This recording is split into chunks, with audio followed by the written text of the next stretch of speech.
כביש 6, כביש האגרה הראשון בישראל, חזון שהפך למציאות. מפת התחבורה בארץ משנה פניה. זהו כביש 6. דרך חדשה נפתחת לתנועה, ואיתה נפתח עידן חדש. עורק תחבורה מהיר.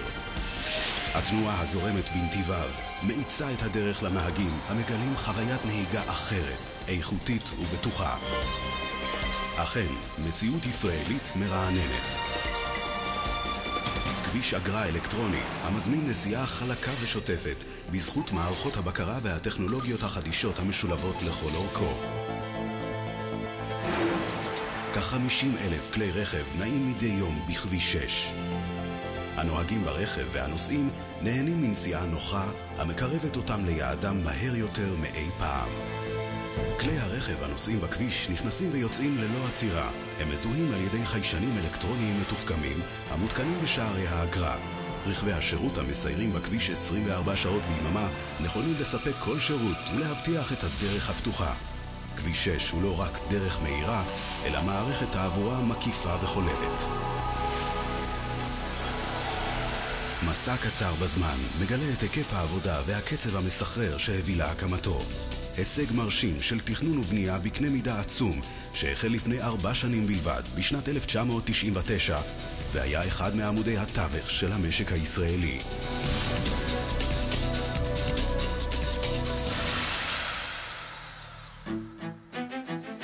$23 מיליון מטרים מעוקבים של עבודות אפר נדרשו על מנת לפלס לו דרך. 130 גשרים חדשים משולבים במסלולו.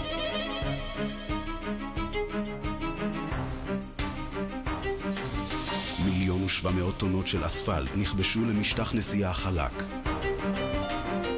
10 המחלפים לאורכו של הכביש הופכים אותו לזמין ונגיש, יחד עם רשת כבישים רוחביים הולכת ומתרחבת. 3.5 מיליארד שקלים הושקעו בכביש הטוב במדינה. בנייתו הושלמה בזמן, בתקציב ובאיכות ללא פשרות. הישג ומקור לגאווה. זהו כביש 6, סדרת התנועה המרכזית במערכת הכבישים בישראל. 87 קילומטרים אורכו. במהירות מותרת של עד 110 קמ"ש. זהו הכביש המהיר בישראל.